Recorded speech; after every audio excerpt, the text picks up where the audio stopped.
Hi friends, നമുക്ക് എല്ലാവർക്കും ഉള്ളൊരു ഡൗട്ടാണ് എങ്ങനെ സീൽ ചെയ്യണം, ഫാൾ സീലിംഗ് വീട്ടിൽ എങ്ങനെ ചെയ്യണം, ഏതൊക്കെ ഓപ്ഷൻസ് ഉണ്ട് എന്നുള്ളത്. അപ്പോൾ പല ഓപ്ഷൻസ് നമ്മൾ സ്റ്റഡി ചെയ്ത പ്രകാരം നമുക്ക് ഏറ്റവും കോസ്റ്റ് എഫക്റ്റീവായിട്ട് തോന്നിയതാണ് ജിപ്സത്തിൻ്റെ ഫാൾ സീലിംഗ്. അതുപോലെ തന്നെ മരത്തിൽ ചെയ്യാം.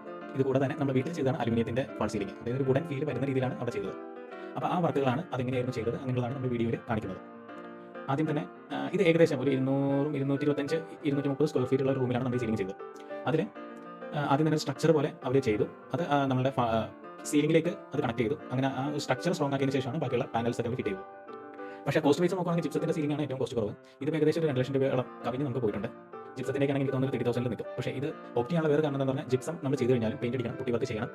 നമ്മളിപ്പോൾ താമസിക്കുന്ന വീടായതുകൊണ്ട് ആ പൊടി കാര്യങ്ങളെല്ലാം അതിലേക്ക് വരും. അപ്പോൾ അതുകൊണ്ട് നമ്മൾ ഇതാണെങ്കിൽ ജസ്റ്റ് ചെറിയ പൊടിയുടെ ദോഷങ്ങളുണ്ടാവും. അതായത് സ്ക്രൂ ചെയ്യുന്ന സമയത്തൊക്കെ പൊടി കാര്യങ്ങളൊക്കെ വരും. പക്ഷേ ഈ ജിപ്സം ചെയ്ത് പുട്ടി വർക്ക് ചെയ്യുന്ന അത്രയും പൊടി, അതായത് വീട് ഉപയോഗിക്കാൻ പറ്റാത്ത രീതിയിലുള്ള ഈ പൊടി വരും ജിപ്സം ചെയ്ത് പുട്ടി വർക്ക് ചെയ്യുമ്പോൾ. അപ്പോൾ അങ്ങനെയുള്ള പ്രശ്നങ്ങൾ ഇതിൽ കണ്ടില്ല. പിന്നെ അതുകൂടാതെ നമുക്ക് ഒരു ലോങ്ങർ ഡ്യൂറേഷൻ, അലുമിനിയം ആയതുകൊണ്ട് തന്നെ ഒരു ലോങ്ങർ ഡ്യൂറേഷൻ വരും. എന്തെങ്കിലും വെള്ളം നനഞ്ഞാലോ അല്ലെങ്കിൽ അങ്ങനെയുള്ള ഒരു പ്രശ്നങ്ങൾ വരാത്തതുകൊണ്ട് ഈവൻ നമുക്ക് കഴിച്ച് വേണമെങ്കിൽ വീണ്ടും ഫിറ്റ് ചെയ്യാം എന്തെങ്കിലുമൊക്കെ. അപ്പോൾ നേരത്തെ ഞാൻ ഒരു വീഡിയോ ചെയ്തിരുന്നു കാസറ്റ് എസിയുടെ. അപ്പോൾ അതിൽ ഇതേപോലെ എന്തെങ്കിലും റിപ്പയറിങ്ങോ ഡാമേജ് വരുവാണെങ്കിൽ ജിപ്സം കഴിച്ചിട്ട് ചെയ്യാൻ ഒരു പ്രാക്ടിക്കൽ ബുദ്ധിമുട്ടുണ്ട്. ഇതാകുമ്പോഴത്തേക്കും നമുക്ക് വേണമെങ്കിൽ കഴിച്ച് ചെയ്യാം. ഒരു പാനലായിട്ട് ഊരി എന്തെങ്കിലും കംപ്ലയിൻസ് ഉണ്ടെങ്കിൽ നോക്കാം. അപ്പോൾ ഇതിൽ ഫേസ് ചെയ്തൊരു ബുദ്ധിമുട്ട് എന്താണെന്ന് വെച്ച് കഴിഞ്ഞാൽ നമ്മൾ ഫോട്ടോ വീഡിയോസ് എടുത്ത് വെച്ചതുകൊണ്ട് പകരമായി ആദ്യം തന്നെ എന്താണെന്ന് വെച്ച് കഴിഞ്ഞാൽ ടെറസിൽ കൂടി നമ്മൾ വയറിംഗ് വലിക്കുന്നതൊക്കെ കറക്റ്റായിട്ട് നോക്കി വെക്കണം. ഇല്ലെങ്കിൽ ഈ ടെറസിൽ നമ്മൾ സീലിംഗിന്റെ ക്ലാമ്പുകൾ അടിക്കുമ്പോഴത്തേക്കും ഈ വയറിംഗ് പോയ ഭാഗത്താണെങ്കിൽ പിന്നെ നമ്മൾ അതിൻ്റെ വയറിംഗിന്റെ കാര്യങ്ങളെല്ലാം മാറ്റി റിയലൈൻ ചെയ്യേണ്ടി വരും. അപ്പോൾ എല്ലാവരും വീട് പണിയുമ്പോൾ അങ്ങനെയുള്ള കാര്യം ഒന്ന് ശ്രദ്ധിച്ച് വെച്ചേക്കുക. വയറിംഗിന്റെ ഫോട്ടോ എടുത്ത് വെക്കുക. ഡ്രോയിങ്സ് പക്ക ഡ്രോയിങ്സിനൊപ്പം തന്നെ ഫോട്ടോ ആണ് നല്ലത്. കാരണം നോക്കില്ല ഏത് റൂട്ടി കൂടി ആയിരിക്കും ഇത് പോകുന്നത്. ഡ്രോയിങ്സ് കാണിക്കുന്ന പോലെ പെർഫെക്റ്റ് ആയിട്ട് പോകുന്നില്ല, അത് വളവ് തിരുവെല്ലാം വരാം. അപ്പോൾ അങ്ങനെ ഇവരെങ്ങനെ ചെയ്തെന്ന് വെച്ച് കഴിഞ്ഞാൽ ഭിത്തി കൂടി പോകുന്ന വയറിങ്ങുകളും കൂടി ശ്രദ്ധിക്കുക. കാരണം പല ഇതിലും ഭിത്തിയുടെ നമ്മുടെ ലിൻഡലിന്റെ മേലെ കൂടി ആയിരിക്കും നമ്മൾ സാധാരണ വീട്ടിൽ ചെയ്യുന്നത്. അപ്പോൾ ഈ ഫാൾ സീലിംഗ് ഏകദേശം വരുമ്പോൾ ആ ഒരു ഓപ്ഷൻ കൂടെ നോക്കുക. കാരണം ഈ വയറിംഗിലേക്ക് ഡയറക്റ്റ് ഈ സ്ക്രൂ കാര്യങ്ങൾ ടൈറ്റ് ചെയ്ത് കഴിഞ്ഞാൽ വീണ്ടും നമ്മൾ വയറിംഗ് സെപ്പറേറ്റ് വേറെ ചെയ്യേണ്ട അവസ്ഥ വരാം. അപ്പോൾ എല്ലാത്തിലും ഫോട്ടോയും വീഡിയോ ഒക്കെ എടുത്ത് വെച്ച് കഴിഞ്ഞിട്ടുണ്ടെങ്കിൽ ഭാവിയിൽ നമ്മൾ സീലിംഗ് ചെയ്യുമ്പോൾ ഉപകാരപ്പെടും.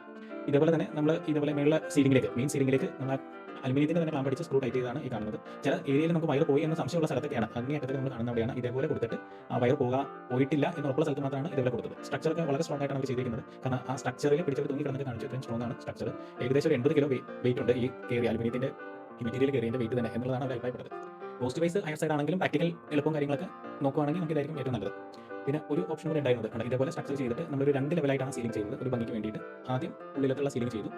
പിന്നെ പ്രിഫേർഡ് എ സിയുടെ ഭാഗങ്ങളൊക്കെ ഒന്ന് കട്ട് ചെയ്തു. കാരണം വുഡൻ ഫർണിച്ചർ ആയതുകൊണ്ടാണ് ഈ വുഡൻ ഷേപ്പുള്ള അലുമിനിയത്തിന്റെ ഈ സീലിംഗ് തന്നെ ചെയ്യാമെന്ന് തീരുമാനിച്ചത്. ചുറ്റിനും ഒരു വൈറ്റ് കളർ കൊടുത്തു. നമ്മൾ സൈറ്റിലേക്ക് നോക്കി കഴിഞ്ഞപ്പോൾ ഈ വുഡൻ കളറും അതായത് വുഡൻ കളറും വൈറ്റും കൂടി മാച്ച് ചെയ്ത് പോകുന്നതായിട്ടുള്ള ഫീലിംഗ് തോന്നിയതുകൊണ്ടാണ് നമ്മൾ അതുകൂടി നമ്മുടെ വീട്ടിലേക്ക് ചെയ്യാൻ വിചാരിച്ചത്. അപ്പോൾ ഇതിൽ വേറെ കാര്യങ്ങൾ എന്താണെന്ന് വെച്ചാൽ നമ്മൾ JBLന്റെ സൗണ്ട് സിസ്റ്റം വാങ്ങിയിരുന്നു. ആ സൗണ്ട് സിസ്റ്റത്തിന്റെ പ്രത്യേകത അനുസരിച്ച് മുകളിലേക്കും ആ സൗണ്ട് പോയി ഫാൾ സീലിംഗിൽ അടിച്ച് റിഫ്ലക്ട് ചെയ്ത് വരുന്ന രീതിയിലാണ് ആ സൗണ്ടിന്റെ ആ സൗണ്ട് ബോക്സിന്റെ ഒരു പ്രത്യേകത. അപ്പോൾ ഇങ്ങനെ സീലിംഗ് ചെയ്യുമ്പോൾ ഒന്ന് നമുക്ക് മേളിലൊരു ബീമൊക്കെ കവർ ചെയ്തു. പിന്നെ AC യുടെ നമ്മൾ നേരത്തെ പറഞ്ഞ പോലെ തന്നെ AC യുടെ ബാക്കിയുള്ള വയറിങ് കാര്യങ്ങളെല്ലാം ഹിഡൻ ആയിട്ട് മാറിക്കോളും.